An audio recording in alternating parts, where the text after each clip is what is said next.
What if I told you the danger isn't always in what we eat, sometimes it's in what we wash with? Right now in the shampoo aisle of almost any supermarket, hundreds of bottles promise shine, strength, and freshness. But beneath the colors, the scents, and the clever labels, many of them hide ingredients that don't belong anywhere near our skin. Sulfates that strip away natural protection. Artificial dyes made from petroleum. Fragrances that can mean hundreds of undisclosed chemicals. The truth is, the personal care industry moves faster than its regulations. And while companies compete for your trust with words like clean, pure, and botanical, few of them mention what's behind those promises. So before the next time you reach for that familiar bottle, let's slow down. I'll walk you through the 5 shampoos that deserve a second thought, and 2 that have actually earned a place in your shower. 1. Amika. At first glance, this bottle could easily fool anyone. Its soft pastel shell and playful typography look like something pulled straight from a boutique salon shelf. Modern, bright, and almost comforting. It is called Mirrorball High Shine Protect Antioxidant Shampoo, and every inch of its label seems carefully designed to whisper safety.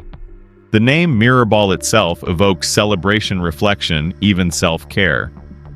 In a world where so many people are desperate to make better choices, the word antioxidant alone feels like a promise of protection. But behind that glowing exterior, the illusion starts to fracture.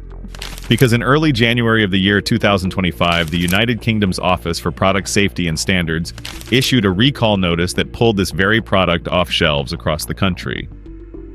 The reason was not about misleading marketing, nor ingredient confusion. It was something far more fundamental, a microbiological risk, a quiet contamination that turned a daily hygiene product into a potential health concern. Tests revealed traces of Pseudomonas gergovia, a bacterium that thrives in warm, damp environments, the very conditions where shampoo bottles often live.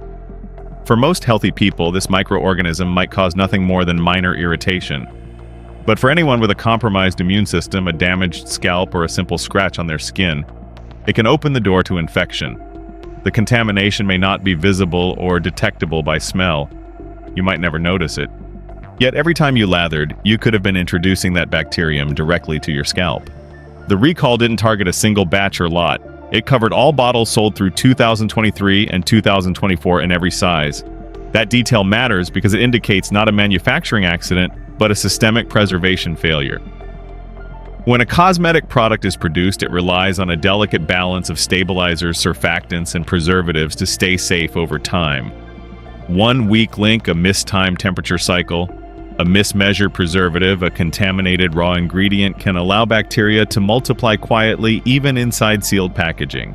For a company that built its reputation on the language of clean beauty, that revelation is more than a technical error. It's a symbolic fracture. Consumers bought Mirrorball because they trusted its look, its voice, its soft reassurance that natural means harmless. But safety isn't determined by color palettes or marketing words. It lives in microbiological tests, in formulation controls, and in how seriously a company treats sanitation at the manufacturing line. To be fair, Amika moved fast once the issue surfaced. The brand issued public apologies, provided refund pathways, and emphasized that the contamination risk was limited geographically. Still, that doesn't erase the underlying question: how could a modern salon-grade product sold under the banner of antioxidant protection become unsafe at its core? There's a kind of irony here that borders on tragic. Mirrorball sold the dream of radiance and defense, yet the protection it promised, that invisible shield for your hair, was the very thing it lacked behind the scenes. The bacteria found in the samples were not invaders from outside. They were allowed to exist inside the system because something in the formula's defense network had failed. And that brings us to the bigger story. Cosmetics are not governed by the same strict oversight as foods or pharmaceuticals. In the European Union, safety reporting exists, but it depends heavily on manufacturer honesty and post-market surveillance. In the United States, the Modernization of Cosmetics Regulation Act of 2022, known as MACRA, only recently began requiring facilities to register and to report serious adverse events. That gap leaves room for mishaps to grow unnoticed until regulators or customers raise alarms. In Amika's case, it was a recall across borders that finally made the problem visible. So what should an ordinary shopper take from all this? First, contamination can happen anywhere: luxury drugstore or niche boutique. Clean beauty is a label, not a safety certificate. Second recalls like this aren't reasons to panic, but to stay alert. Before buying, check a brand's recall history or scan the lot code online. Many official databases, including the OPSS and FDA, let you verify if a product is affected. Third, remember that transparency should always come before trendiness. Standing here, that pastel bottle suddenly feels different. Its shimmer now tells a cautionary tale. A mirror ball, after all, only glitters when the lights are perfect. Once a crack appears, the reflection splits, showing both the promise and the price of neglect. When consumers look at it now, they might still see the same pretty label. But for those who read the recall, it has become something else entirely, a symbol of how even the most polished brands can lose sight of the one promise that matters most: safety. And that's where our journey continues, because Amika wasn't the only one to stumble. Not long after, another salon favorite brand found itself facing the same kind of silence-turned-spotlight, this time with a contamination that reached even deeper. To Tec Italy. Imagine a quiet salon as the lights go down. The last client leaves, the mirrors catch the faint glow of the hallway, and on the counter sits a tall green bottle marked Totale. It looks elegant, professional, imported. Total repair, total shine. The label says a promise that sounds trustworthy before a single drop touches anyone's hair. But promises can break. In late March of 2025, this same product, the 1-liter green bottle sold across salons, was recalled in the United States after tests found it could be contaminated with harmful germs. The notice from the health authorities looked dry on paper, a list of numbers and codes. Yet what it meant in real life was much heavier. A woman returns 2 days after her appointment. What began as a small tingle on the scalp becomes an angry, burning itch. Red patches appear along her forehead and behind her ears. Nights turn restless. Every toss on the pillow stings. She avoids mirrors now because each glance brings new worry. Did it spread? Did it fade? Something she trusted for beauty is now a reminder of pain. For the stylist, the news lands like a punch to the stomach. You replay the scene, the warm towels, the gentle rinse, the confident squeeze from that same green bottle. You cleaned your tools, replaced the capes, did everything right, or so you thought. Then a message lights up your phone. My scalp's burning. Is that normal?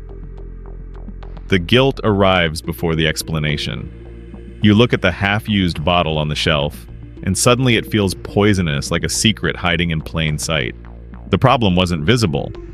These germs don't announce themselves. They don't change the smell or color.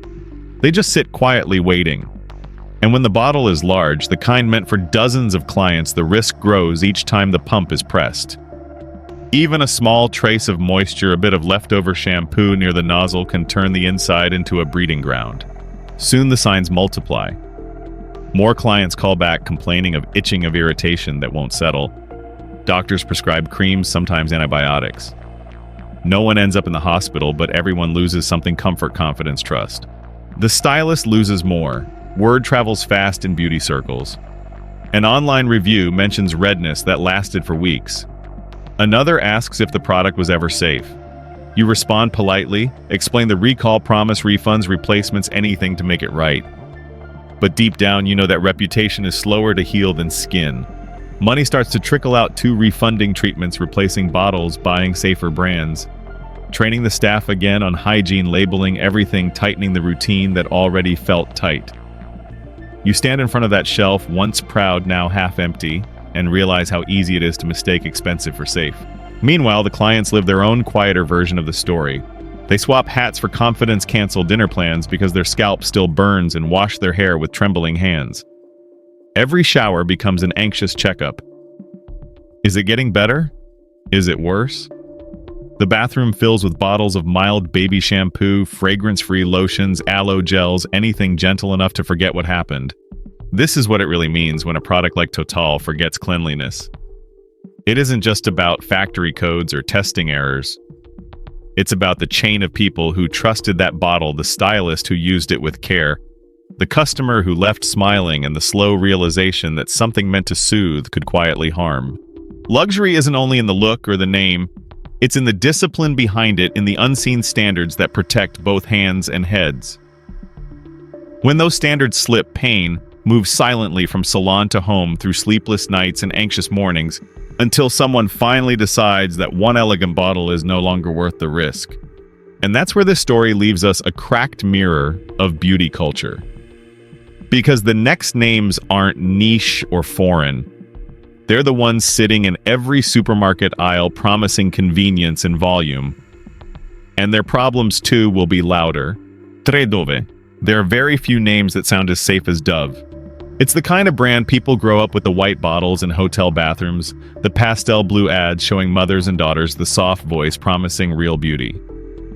From New York to Nairobi, from London to Manila, Dove stands for gentleness. In more than 150 countries, its logo is a daily sight. It doesn't just sell soap, it sells reassurance. You don't question it, you reach for it almost automatically.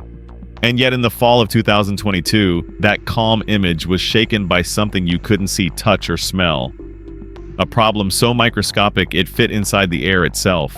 That October, Unilever, the global giant behind Dove, as well as hundreds of other household names, announced a major recall of its aerosol dry shampoos in the United States, after internal tests and independent labs found trace levels of benzene, a chemical linked to serious long-term health risks inside the spray's propellant gas. The gas, the invisible pressure that pushes the shampoo mist out of the can, was never meant to contain it. Benzene isn't an ingredient, not even close. It's a contaminant, a byproduct that can appear when industrial solvents or fuels aren't purified properly. Yet, in this case, somewhere deep in the supply chain, that purification failed. To most consumers, the recall notice read like technical noise lot codes, distribution lists, potential contamination. But to scientists and safety auditors, it exposed the most uncomfortable truth about modern manufacturing, that even the world's largest companies with endless layers of testing, automation, and oversight are still bound by human and systemic limits. Unilever, after all, isn't careless. It's one of the most sophisticated consumer goods empires on the planet, spanning more than 400 brands, thousands of suppliers, and production sites in every continent. Every formula, every label, every batch must meet regulations across dozens of markets. That's not negligence, that's complexity at a scale the human mind can barely map. So how does a company that big slip? The answer begins in its own size. When a corporation operates across hundreds of facilities, even a microscopic impurity in one supplier's propellant can ripple across millions of cans before anyone detects it. The margin for error isn't wide, it's invisible. And the very systems built to guarantee consistency can sometimes delay discovery because the testing protocols are designed to confirm stability, not chase ghosts. Behind the clean corporate statements, you can almost imagine the pressure inside those walls. Engineers rechecking formulas at midnight, procurement teams tracing the chemical origin of a single batch of gas, communications executives preparing calm, measured apologies for a problem no one in the company ever physically saw. It wasn't just a recall, it was a crisis of confidence. A reminder that no amount of polish or market leadership can fully insulate a brand from the laws of chemistry and chance. Unilever moved fast. The affected lines Dove, Nexus, Suave, Tresemme, Tiggy were voluntarily pulled, refunds offered, suppliers investigated. Within weeks, production standards were rewritten, new tests mandated, new suppliers screened. On paper, the response was responsible and transparent. But even then, the damage had already traveled farther than any shipment ever could into public consciousness. Because once people realize that contamination doesn't always come from negligence, but from the sheer scale of human consumption, the story stops being about a brand and starts being about us. The bigger the system, the smaller the control. The faster the production, the thinner the safety net. Dove's recall is not just a corporate mistake. It's a reflection of the fragile balance we all live in between convenience and caution, between what we want instantly and what takes time to ensure. Even the most careful company under constant demand for speed growth and lower cost can stumble over the weight of its own efficiency. And maybe that's the quiet tragedy behind this whole episode. A brand built to symbolize comfort ends up warning us about pressure, both literal and invisible. Because if a company with billions in resources can still breathe in the fumes of its own success, what does that say about the rest of us rushing through our routines, consuming without pause? The recall faded from headlines. Shelves refilled. Ads continued. But the air around those cans carries a memory now that even in the most trusted names, there can be moments when safety drifts away with the spray. 4 Tresemme. There's something dangerously seductive about prestige. Tresemme wears it like a badge for professional salons, used by stylists, luxury you can buy. It sits on the same shelf as Dove, both shining under the same promise of softness and trust. In the minds of shoppers, Tresemme is Dove's sophisticated sister, the kind of brand you reach for when you want to feel a little more polished, a little more powerful. But that same aura of control is exactly what makes its downfall harder to look away from. Because even the most polished things can crack. In October of the year 2022, Unilever, the global giant that owns both Dove and Tresemme, announced a massive recall of its aerosol dry shampoos in the United States. The reason was invisible, almost poetic in its irony. Tiny traces of a harmful chemical called benzene were discovered in the propellant gas that sprays the shampoo out of the can. The formula itself wasn't the problem. The danger hid in the air that made it work. At first, customers didn't believe it. After all, this was Tresemme, the name behind sleek commercials, shining hair, the salon experience in your own bathroom. But as the recall expanded, people began sharing their stories online. One user wrote, "I sprayed it at 7 in the morning and by 9 my scalp was on fire." Another described, "The hair looked fine, but my skin itched for days behind my ears." They weren't isolated cases, just small voices echoing the same shock. How could something that looked so clean feel so wrong? To understand it, you have to imagine the experience itself. You pick up the tall black and gold bottle, shake it twice, and mist it through your roots. The air fills with that crisp salon scent, light, powdery, reassuring. For a moment, your hair lifts, volume returns, and you feel renewed. Hours pass.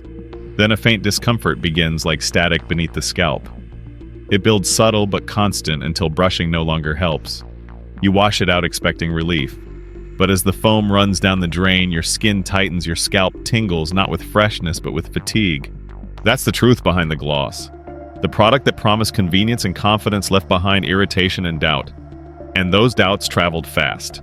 Experts later confirmed that no one meant for this to happen.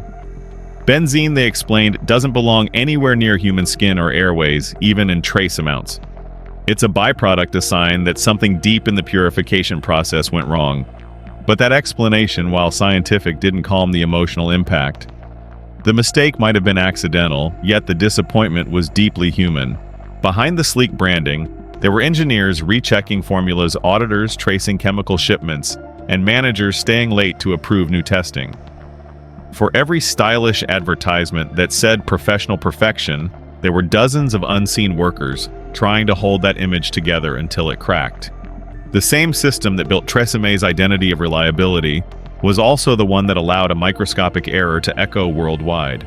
And that's the paradox. The pursuit of perfection often leaves no room for pause. To meet global demand, the production never truly stops. Each day means another 100,000 cans, another round of quality checks, another risk of one unnoticed impurity escaping the net.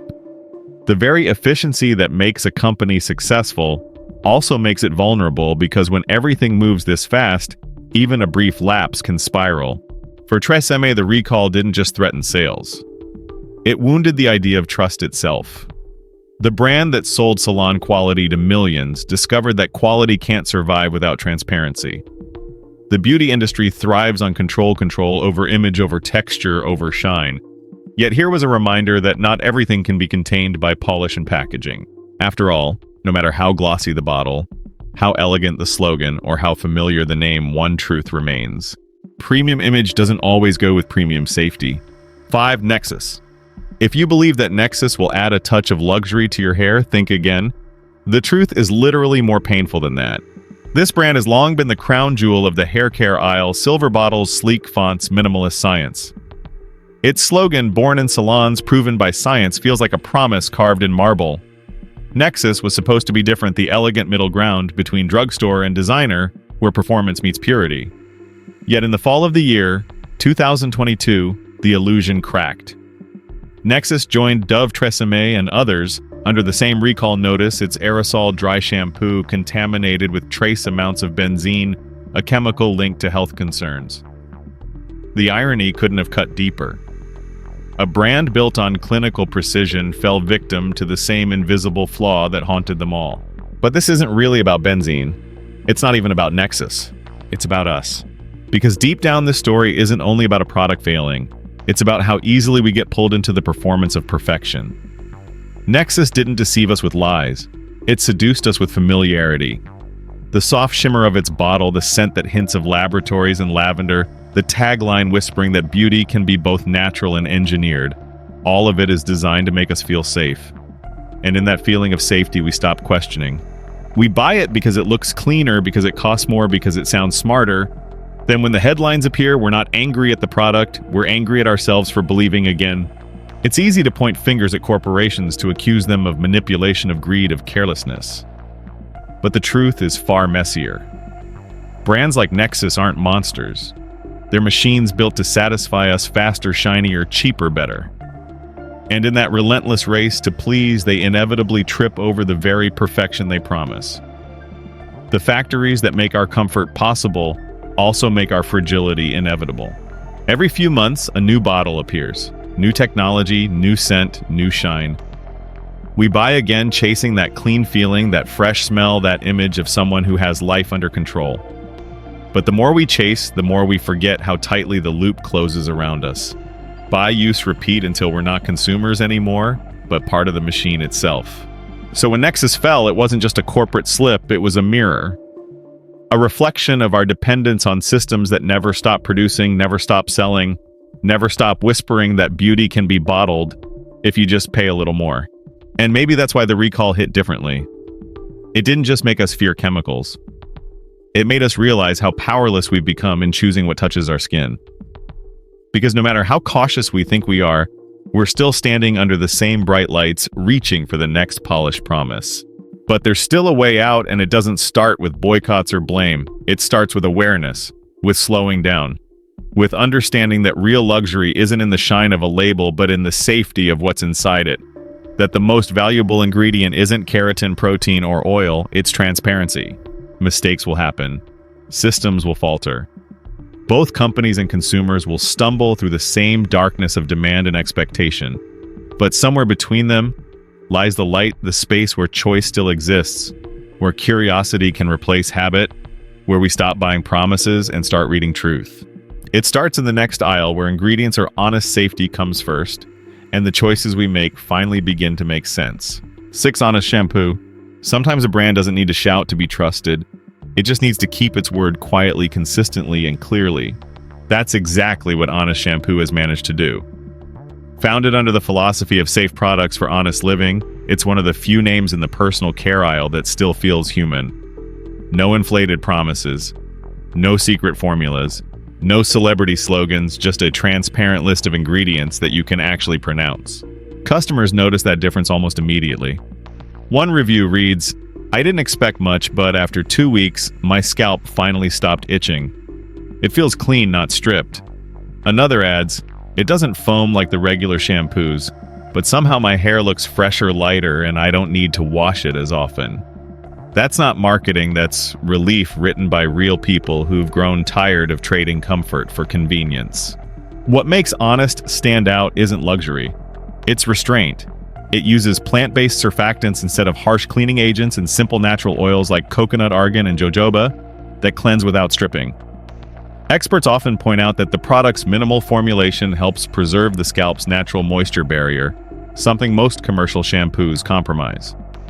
In a clinical review by dermatologist Dr. Lena Torres, she explained, "What sets Honest apart is not what it adds, but what it leaves out. No sulfates, no synthetic fragrance, no formaldehyde-releasing preservatives, just a balance that respects the skin's biology." Even the scent feels intentional. Subtle, clean, not chemical, like something that belongs in a home, not a factory. A longtime customer described it best: "It smells like morning light, not perfume." And that's what Honest captures, a kind of everyday purity that doesn't feel forced. In a market where clean beauty has become a slogan, Honest manages to make it tangible. The bottles are recyclable, the formula is cruelty-free, and the brand openly publishes sourcing details. For consumers exhausted by fine print and vague claims that transparency has real emotional value. As one stylist put it, you can recommend Honest to anyone without needing to explain yourself afterward. But perhaps the most remarkable thing about Honest is how unremarkable it tries to be. There's no dramatic transformation promised, no instant miracle.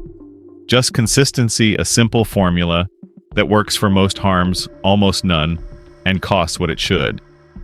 That quiet confidence feels rare in an industry addicted to exaggeration. Dermatologists frequently cite Honest as one of the few truly low-risk shampoos available in mainstream stores. You could use it on sensitive skin children even after a color treatment and it holds up, says cosmetic chemist Dr. May Landers. It's not glamorous, but it's safe, and that's the new luxury. Every bottle seems to echo that message: calm design, soft matte finish, clear labeling. It doesn't beg for attention, it earns it through reliability.